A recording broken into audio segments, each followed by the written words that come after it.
Hi everyone, this is Bevann. I wanted to come on here and introduce myself. I am new to YouTube, at least new to the creating, posting on YouTube side of things. I started this channel in January of 2023 and never posted anything. My intention for this channel was to be able to provide tips and tricks and experiences on things that I've learned over the years working for myself and being my own boss and creating income and multiple streams of income. I mean, as a woman over 50, I think that there are potentially a lot of women out there in the same age range as myself that would like to still be able to create some additional side hustle income or potentially full time income and do it on their own terms, being their own boss.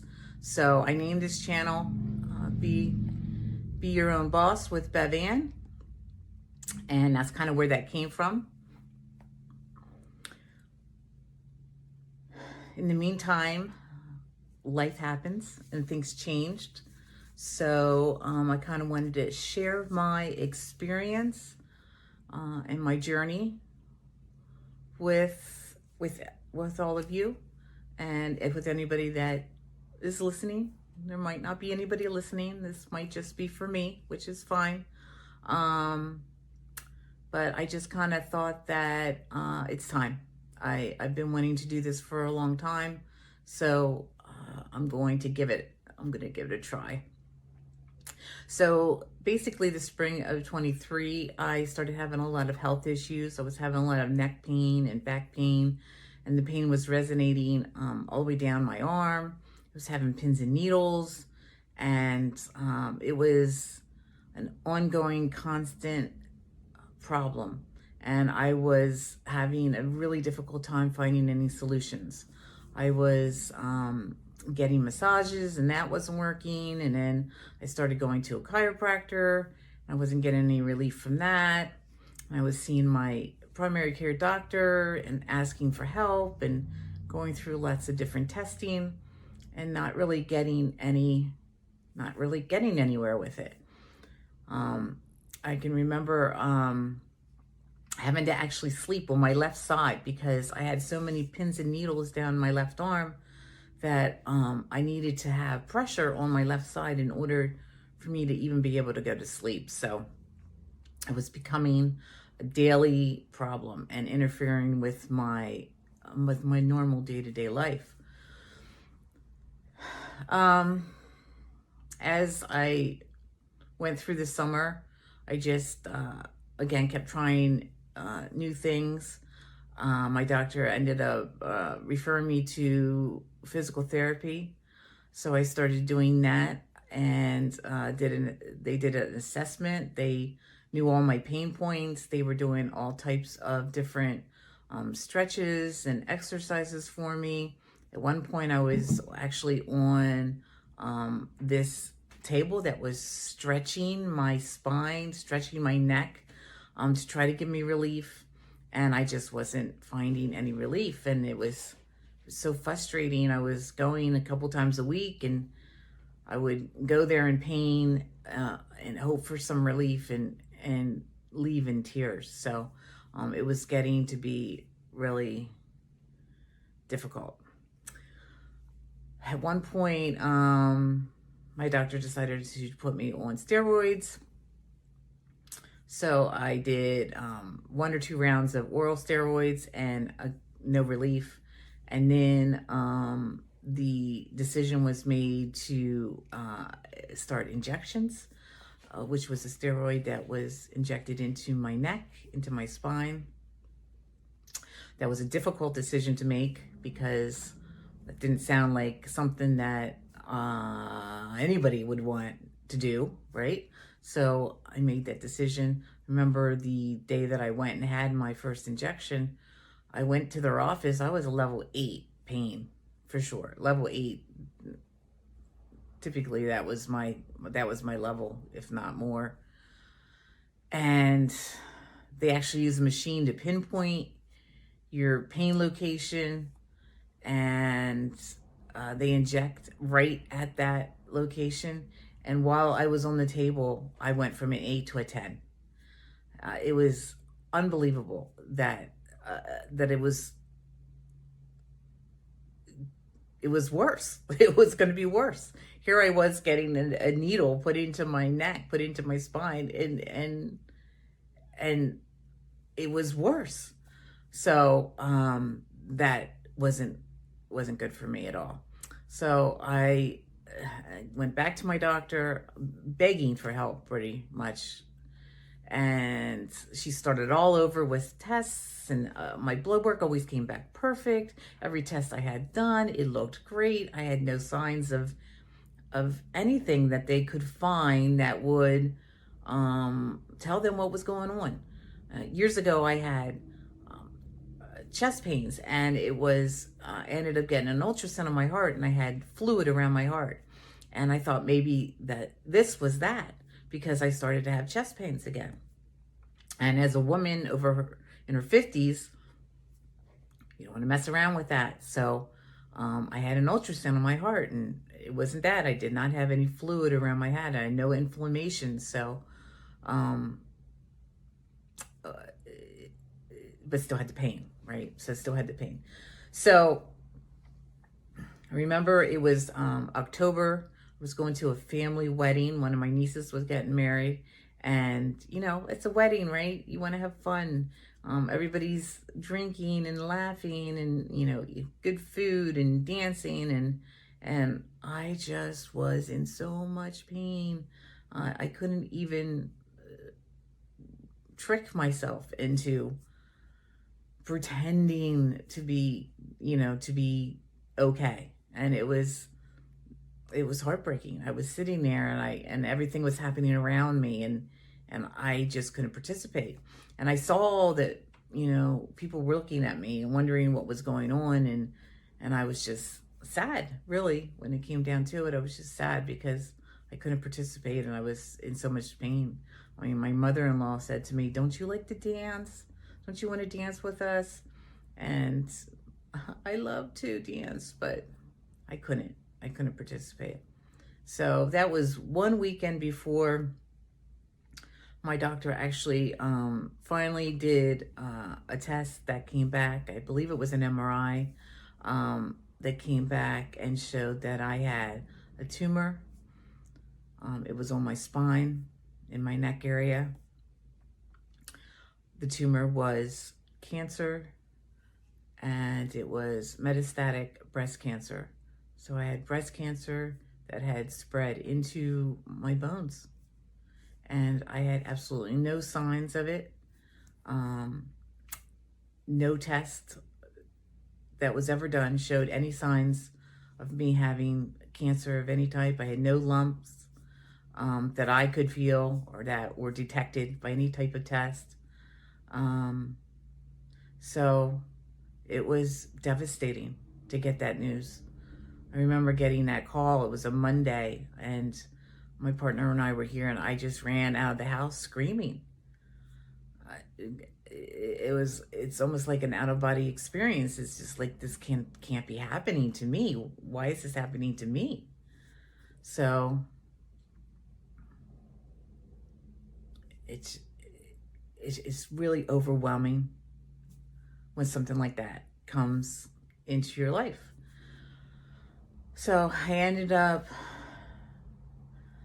getting that diagnosis. I had to go the very next day for a biopsy, which confirmed it. And by the end of that week, I was admitted into the hospital.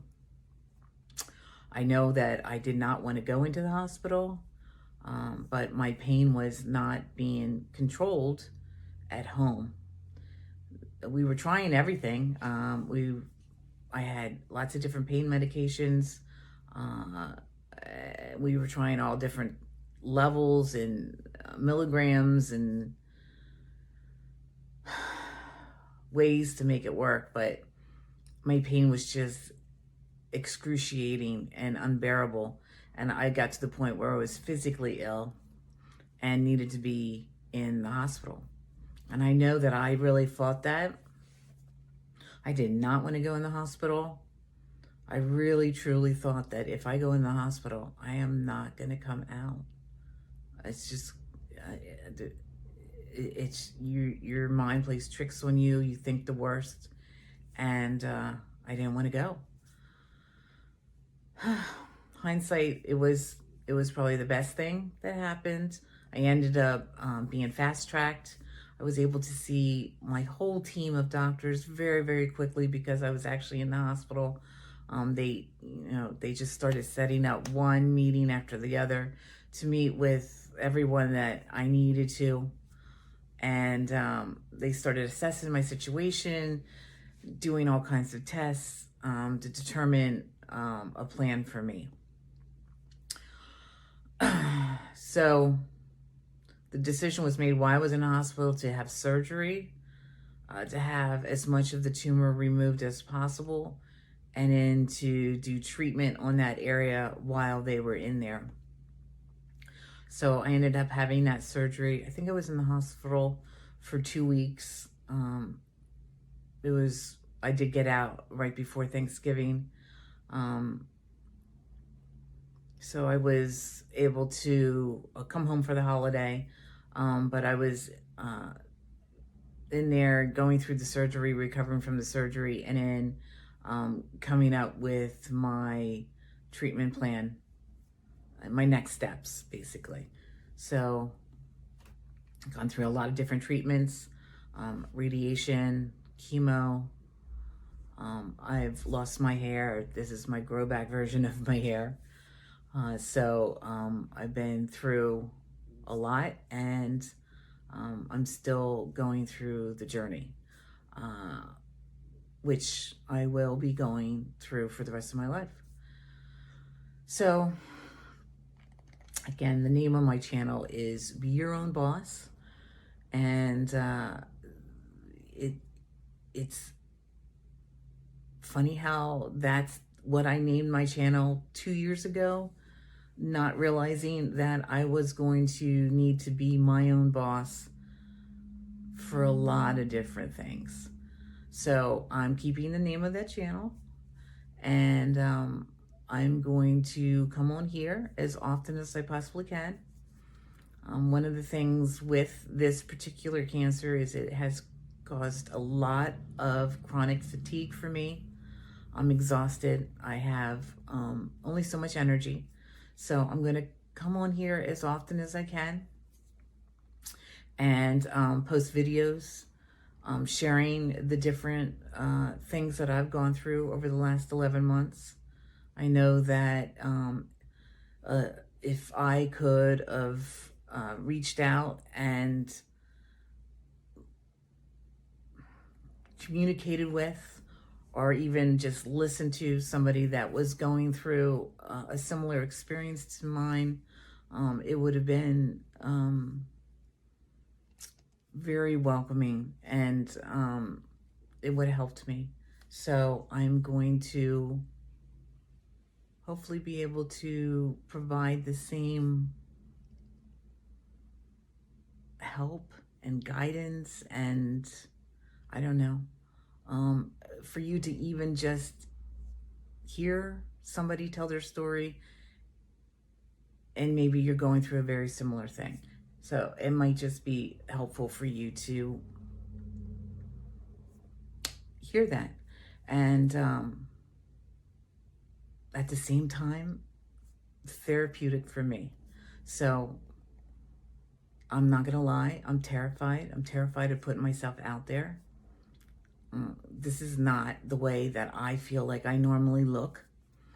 Again, I lost my hair, and this is my grow back hair look. I don't feel like I look like me, but I'm gonna do it anyway.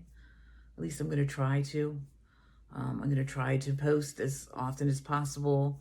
And I'm going to put my story out there and put my experiences out there and try to help as many people, as many women and men, because, you know, women have partners, they have husbands, they have, you know, people in their lives that are supporting them. And, you know, there might be some guys out there that want to hear this perspective so they can help their wife or their girlfriend or their partner better. So this is definitely not a channel just for women. I have a woman's type cancer, breast cancer. So I have a feeling that it's going to resonate more with women, but I'm just going to put that out there. But thank you. I appreciate your listening to me. No one might hear this, and hopefully someone will hear this. But I'm just going to start creating content and putting it out there and see where it leads. I hope it helps somebody. Thank you.